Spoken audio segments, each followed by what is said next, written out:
నా పేరు doctor Anil Kumar, farm manager veterinary SP గోసంరక్షణలో టీటీడీలో 1.5 సంవత్సరం నుంచి పనిచేయడం జరుగుతుంది.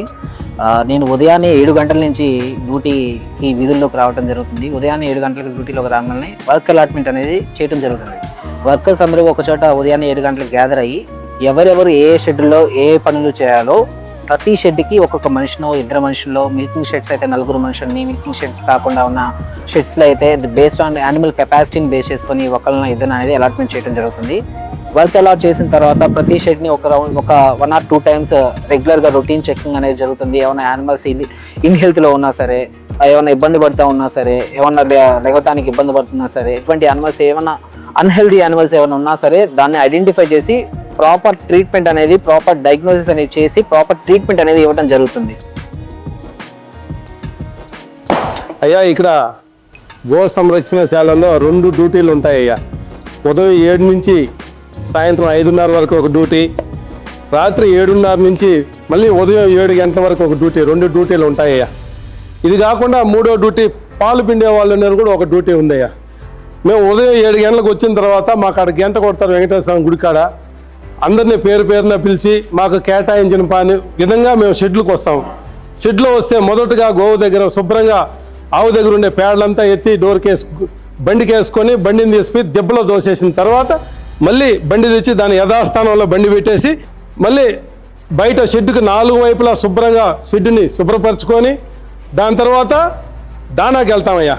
దానాకి పోయి షెడ్ దగ్గర దానా రూమ్ అనేది ఒకటి కేటాయించి ఉండారు.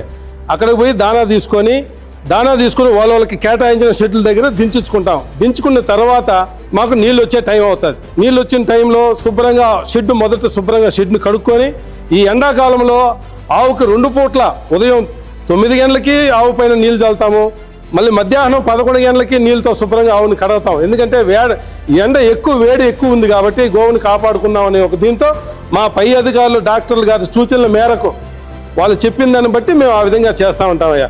దానా తీసుకొచ్చి ఆవులకి కేటాయించిన ప్రకారం ఎంతెంత పోయాలో ఆ విధంగా డాక్టర్లు చెప్పిన సూచనల ప్రకారం ఆవులకి అన్నిటికీ దానా పోసి మళ్ళీ దానికి నీళ్లు పెడతాం. నీళ్లు పెట్టి మధ్యాహ్నం 12 గంటల వరకు అయిన తర్వాత భోజనానికి వెళ్ళిపోతాం. మళ్ళీ మస్టర్కి వస్తాం. పేరున పిలిచి డాక్టర్ గారు మళ్ళీ పనిని కేటాయిస్తారు. ఉదయం ఏ షెడ్ అయితే చేస్తానో అదే షెడ్కి మళ్ళీ మమ్మల్ని పంపిస్తారు. మళ్ళీ మేము షెడ్ దగ్గరకు వచ్చి విడతలో తెల్లారిలాగానే శుభ్రంగా ఆవు వేసినటువంటి పేడంతా బండికి వేసుకొని దాన్ని దెబ్బకు దోలిన తర్వాత మళ్ళీ నీళ్ళు వస్తూ ఉంటాయి. షెడ్డును పూర్తిగా కడిగి ఆవుని శుభ్రంగా నీళ్ళతో కడిగిన తర్వాత మళ్ళీ దానికి ఎండుగడ్డి వేస్తాం. ఒక్కోసారి పచ్చిగడ్డి ఎక్కువ ఉండిందంటే పచ్చిగడ్డిని చాప్ కట్టర్లో మిషన్లో కట్ చేసి షెడ్లు వారీగా ఇంత వారీగా డాక్టర్లు ఎన్ని కిలోలు దింపాలో దాని ప్రకారం వాళ్ళ సూచన ప్రకారం వాళ్ళు దించిన దాన్ని మళ్ళీ షెడ్లకి ఆవుకి కొద్దిగా కేటాయించి దాన్ని పోసిన తర్వాత మాకు ఆ విధంగా చేసుకుంటా సాయంకాలం 5:30కి మళ్ళీ మేము మా ఇళ్ళకి బయలుదేరుతామండి.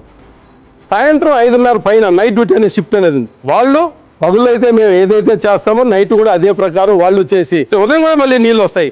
శుభ్రంగా షెడ్ని కడుక్కొని ఆవుని కడిగి ఆ తెల్లవారితో డ్యూటీ వచ్చే లోపల ఆవుని కడిగి ఆవుకి గడ్డేసి 5:30 పైన దాన్ని కూడా మళ్ళీ కొంచెం ఆవు తిరిగితే బాగుంటుందని ఇక్కడ పెడాకులు ఉంటాయి. ఆ పెడాకులకి ఆవులు తోలేసి మళ్ళీ డాక్టర్లు వచ్చిన తర్వాత వాళ్ళకి హ్యాండ్ ఓవర్ చేసేసి మళ్ళీ నైట్ డ్యూటీ వాడు ఇంటికి వెళ్తారండి.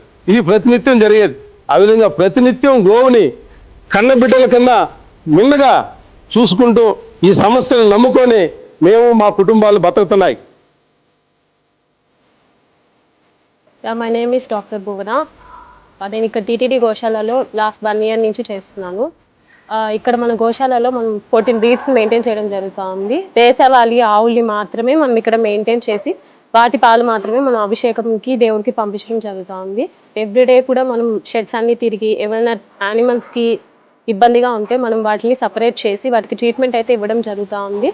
శాంపుల్స్ కూడా మనం వెటనరీ కాలేజ్కి మనం పంపించి స్టేట్ లెవెల్ డయాగ్నోస్టిక్ ల్యాబొరేటరీకి మనం శాంపుల్స్ అనేది పంపించి వాళ్ళ నుంచి శాంపుల్ రిపోర్ట్ అనేది తీసుకొని దాని ద్వారానే మనం ట్రీట్మెంట్ అనేది జరుగుతూ ఉంది. ఒకవేళ ఇక్కడ కుదరడం కాకపోతే మనం కాలేజ్కి కూడా యానిమల్ అనేది షిఫ్ట్ చేసి అక్కడ ట్రీట్మెంట్ చేయడం జరుగుతూ ఉంది.